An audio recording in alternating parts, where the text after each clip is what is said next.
I'm going to be explaining how to do a multipass for a section of this textbook. It's a biology textbook. It may be the one some people are using. You may not be using anything like this, but it's fine. However, the same way we would do it for this textbook, we'd do it for the other one. So we're looking at the 2 pages that we will be using for doing this multipass. Now, here is a quick explanation. It's an alternative method for reading a chapter or section. You will break up the section into chunks. It might be 3, 4, 5 chunks. They might be 1 to 2 pages. And each chunk you are going to read 4 times.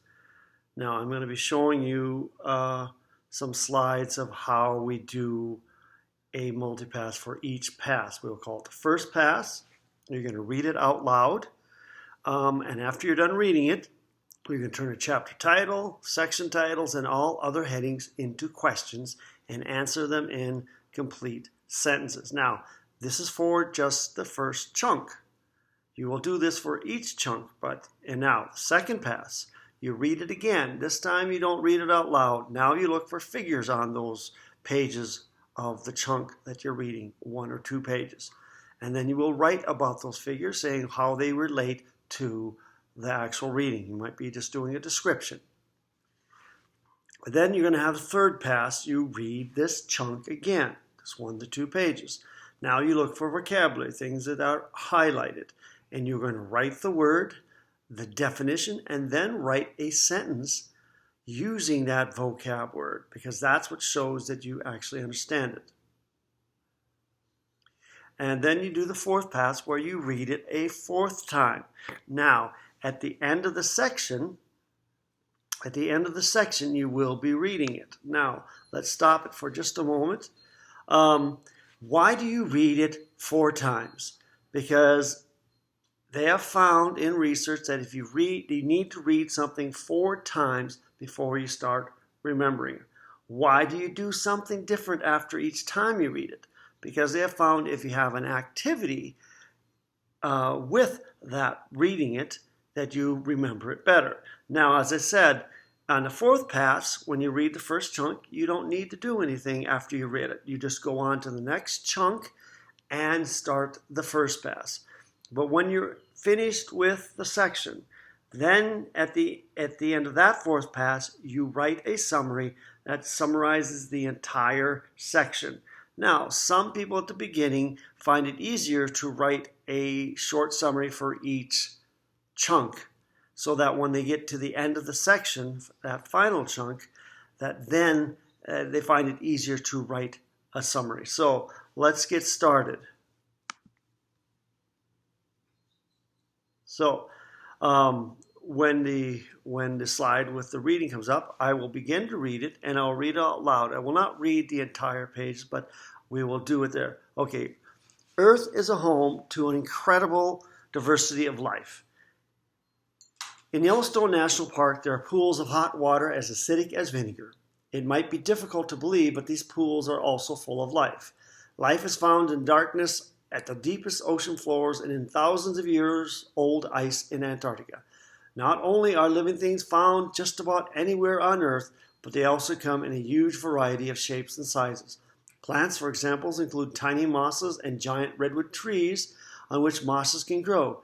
There are massive animals such as the blue whale, which is the largest animal living on Earth. There are tiny animals such as the honeypot ant in figure 1.1, which can store as much food for other ants that it swells to the size of a grape. Now, the biosphere. All living things and all places they are found on Earth make up the biosphere. Every part of the biosphere is connected, however distantly, with every other one. Okay, so then you would continue reading it out loud. Now, this is important because when you are reading out loud, you're using a different part of your brain. Now we're going to go back to the title and the headings and turn them into questions and then answer the questions from the reading. But do not use a glossary for this. So our first heading that we see, Earth is home to an incredible diversity of life. So now we're going to turn that into the first pass and write first pass It's much easier for the teacher to correct when you label your passes. And our question is,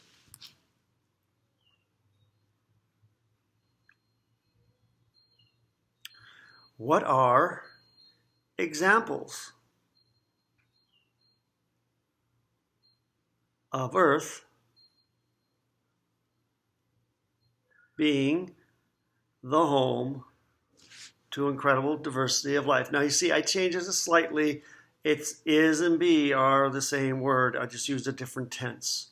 So because most of the time you try to keep it exactly the same, but if you simply change the tense of the verb, that's acceptable. Now that's the question.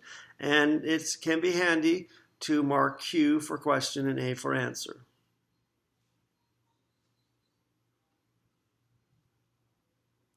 So, from the reading, examples of Earth, examples are the blue whale, that is the largest animal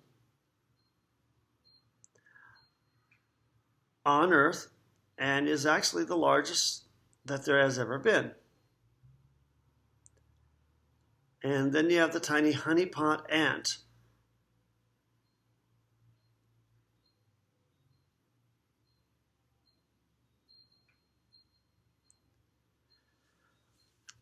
That lives in the Australian desert.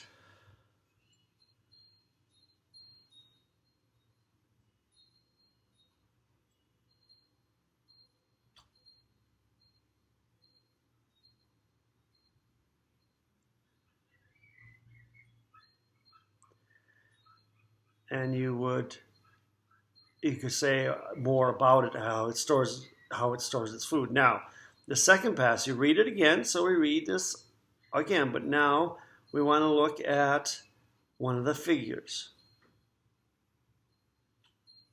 And here's the figure. Figure 1, a honeypot ant lives in deserts where food and water are scarce, and some of the ants in the colony act as storage tanks for other ants in the colony.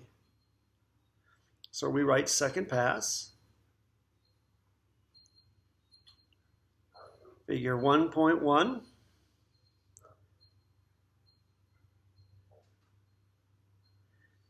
In this figure, we see the honeypot ant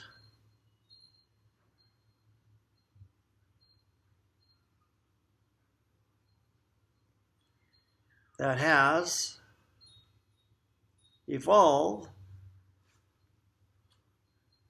to store honey or food as food reserves for other ants.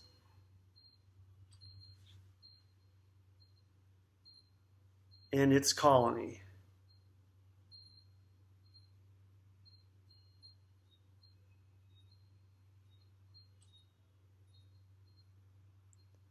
Its abdomen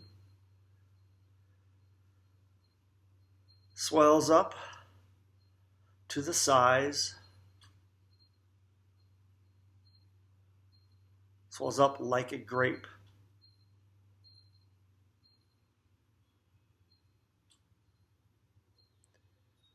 From all of the honey stored in it. Now we're going to do the third pass. Third pass, we read it again, and then we go when we find a bold word, a vocab. Here we see biosphere. So we're going to write the word, a definition, and use it in a sentence.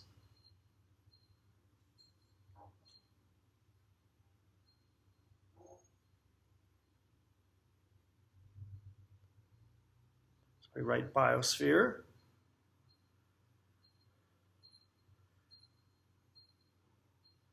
Now we're going to write the definition. Every where on earth,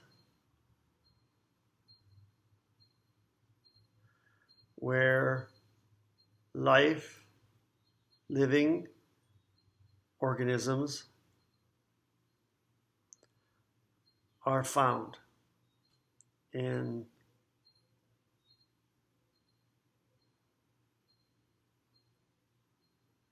the ground and in the air. So it's everywhere. From the okay, now we use biosphere in a sentence, and this is the way you want to put them in columns.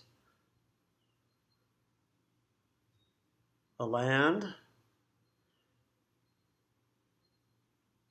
and oceans are part of the biosphere.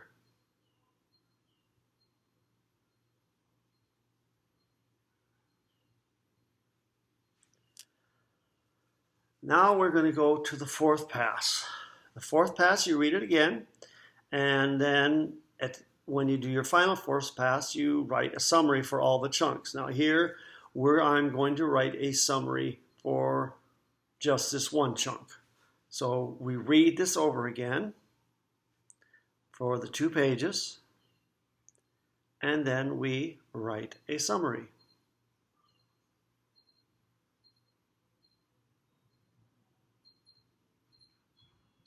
So, very important, you don't just go to the summary, you need to write, you need to read it 4 times.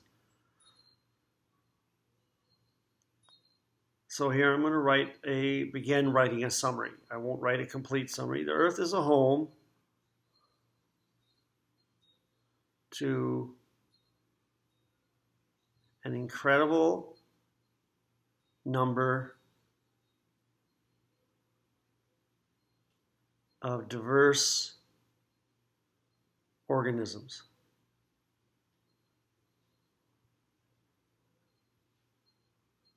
Including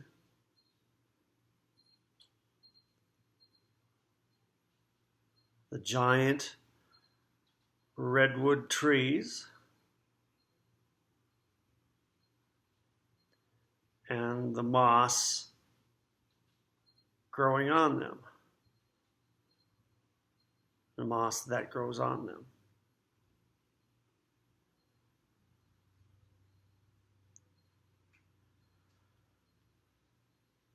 Wherever you find life on Earth, in the air, land, oceans, or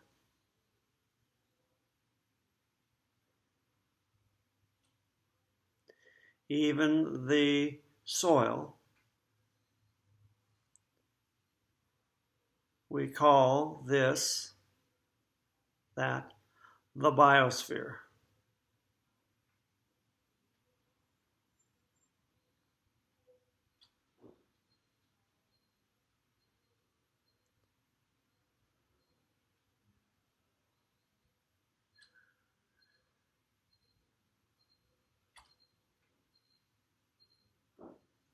When we look at the Earth,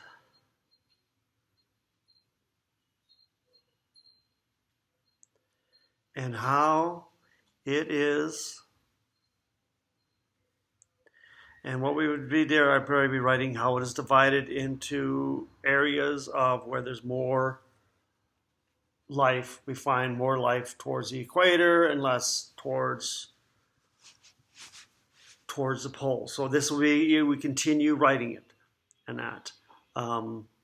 So this is how you do a multipass. However, I hope you write neater than I write with my pad. But it is, when you're done with doing this, not only have you given yourself a better chance of starting to learn it, it becomes a study guide. So that is the end of this.